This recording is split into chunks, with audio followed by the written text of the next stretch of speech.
Hi everyone and welcome to my long-awaited Q&A video. So the last weeks I was asking you in my videos to send me some questions that I might not have answered during my videos or that you have in general, and I wanted to answer your questions, and this is the video about it. Before we start, what's actually new? I've made a pouring basic video in German and in English just today. So I'm going to edit them in the next days and upload them to YouTube for those who are new to the medium itself. It gives you a rough introduction to everything that I know in terms of the basics. There is still much more to know about it and to experiment with. What else? I was in contact with Artina, which is the company that I get my paints from. I am not sponsored by them, but I was really happy that they featured me in their online magazine. And I will put you a link to the article here in this video as well. It is in German, of course, but if you copy-paste it in the Google Translate, you will be fine to read it, I guess. It gives you a short introduction to myself, to my art. It displays some of my works from the recent years, and I just hope you like it in a way. So if you want to have a look at it, please do so and give me a comment here in the description if you liked it or what you think about it. In general, if you have any more questions after this Q&A video, just leave me in the comments. And if you have some color palette wishes or whatsoever, just feel free to send me and I will see what I can do. As usual, everything that I'm using I will also list down below in this video description, as well as my Etsy store and whatever else you need to know to contact me. And now let's come to your questions. Question number one, how can you keep your colors separated? Actually, this is a question that comes quite often and I had to figure out the hard way. When I was starting with the acrylic pouring last June, I guess, I had my paints, I had no idea and was full of inspiration. So that was my starting point, and I had my paints and I'm always on the saving costs as good as possible side. So I thinned down my paints as much as I thought it would need to. And I was only used to use acrylic paints for painting, and you know, I thought, okay, this is way too thick to pour and make it just as thin as possible to make it cover. And of course it works, you get some structure, you get some texture, but you don't really get any definition within your cells and your pores and your paint intermix. It was, at this point I was proud because I made a pouring, but having a look at it now after almost 1 year back, there was space for improvement. But even now, not all my pours are successful at all. So there are pours that I don't really like that much. And I think I really have shown you almost everything that I did the last year in terms of pouring and experimenting and such, except for some commission that I was not allowed to show.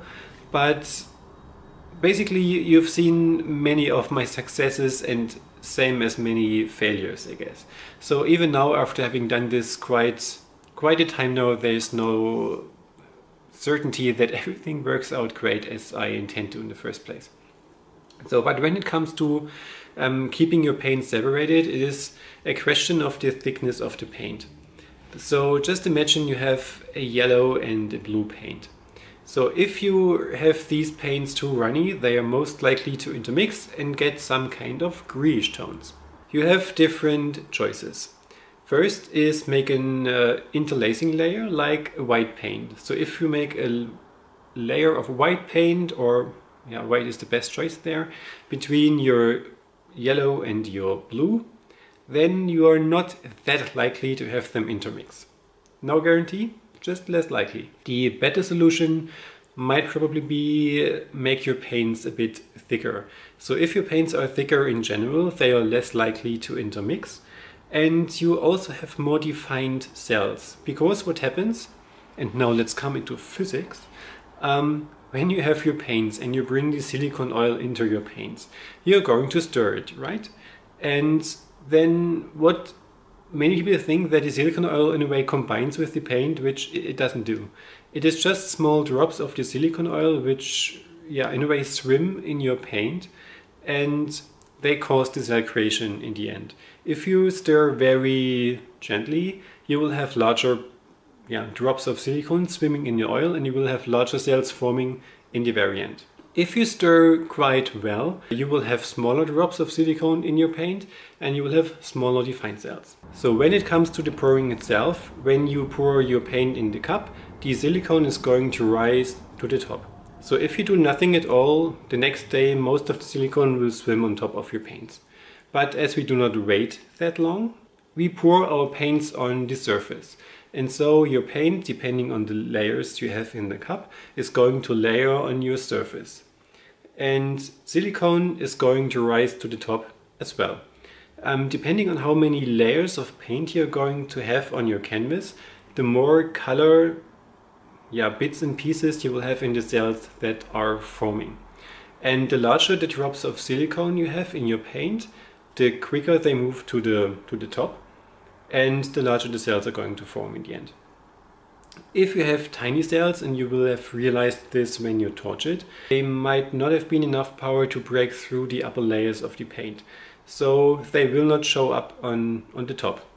If you use the heat and the pressure of the air coming from the heat gun, or your torch in this case, warms up the paint, warms up the silicone and helps it to break through the upper layer of the paint. And you have these small tiny cells forming as well. Once the breakthrough is done through the paint, they can spread on its own. The next question was, can you get the same results on large canvases? And that is definitely a no. At least as far as I have experienced so far. Because the paint in a way reacts the very same on a small or a large canvas. If you have your cup and you flip it and the paint runs out on a small canvas, it covers the entire canvas in a way quite quickly, and cells are forming once the paint is out and running. If you have a really large canvas, you cannot just use a bucket full of paint and throw it on there and expect the same things to happen.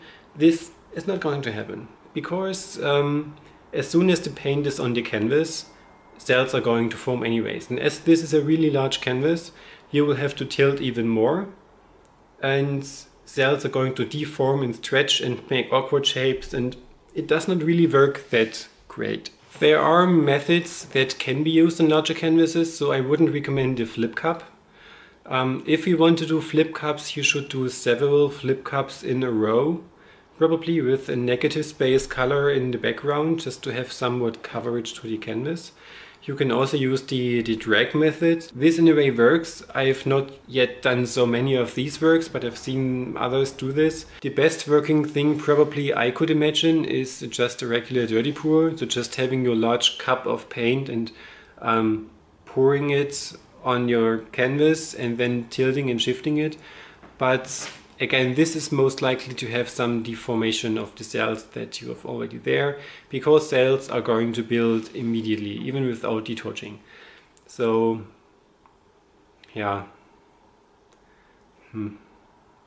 Next question was how I get to my color palettes and how I get my ideas. Actually, I have no idea myself. So when I come to an idea of pouring, I just grab the colors that I think look nice together.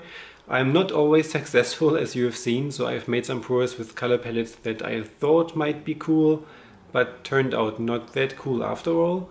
I also did some pouring requests just lately. A couple of weeks back was the blue and orange pour, which I would have never used on my own because I just could not imagine it to look cool in the end. But it did, and I was glad that I was supposed to use it as a request. So sometimes the requests come from your side because you wished this color palette to be poured, or I just grab the color that I think looks cool together, and this is sometimes a great choice, sometimes it's not. So nothing special, so just trial and error, I guess. Next question is how I can avoid cracking paint. Different possibilities. First question that you have to ask yourself, why is your paint cracking after all? So your paint is more likely to crack if it was too thinned out with water. So if you have your acrylic paint and you use too much water to get it to the consistency that you want it to have. If it is too much water mixed into the paint, it loses its cohesion and it has less strength in it to keep all the pigments together. This is going to crack in the end, or to feather out and making these small clumps and such. Can happen. Another reason why your paint is cracking, and this is probably the most common one, is if it dries too quickly. Especially if you want to speed up your drying process and put it in the sun or a very warm place and such. This is not good for your paint at all. Because, and I've explained it as well in my basics video, if your paint is heated up from above, it's going to dry at the upper layers and the lower layers are still wet. And so it is going to crack. It is just as it is. But if you want to speed up your drying process, you need to dry it from underneath. So if you have a canvas, the canvas fabric is going to soak up the water from the paint.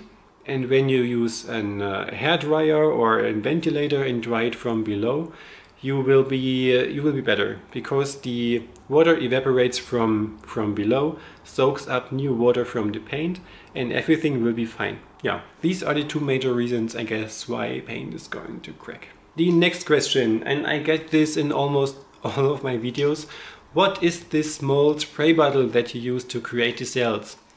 It is no spray bottle, it is this thingy here. It is just a torch. I agree, it's a really cute one, it's a tiny one, and this is why I actually bought it. It's from a local craft store. You can get them on Amazon as well. It is just a regular little tiny torch. The reason why you all think it's a spray bottle is it has igniting issues. It sometimes takes me about 20 attempts to make it work, which is a bit annoying. So basically, although it is really cute and looks nice, and if it works quite nice, but it is a really annoying thing. I was often thinking about just getting a regular large one because of the igniting issues. It's really annoying. And yeah, I just didn't get one yet. So I'm just going to use this one for the next ages, I guess.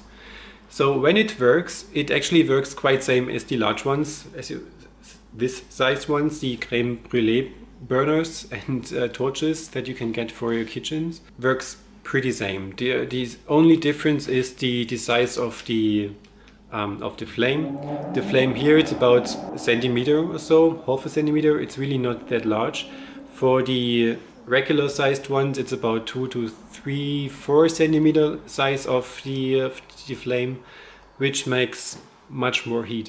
So meaning I can go much closer to my artwork and make more defined lines for the cell creation than if you would use a larger one.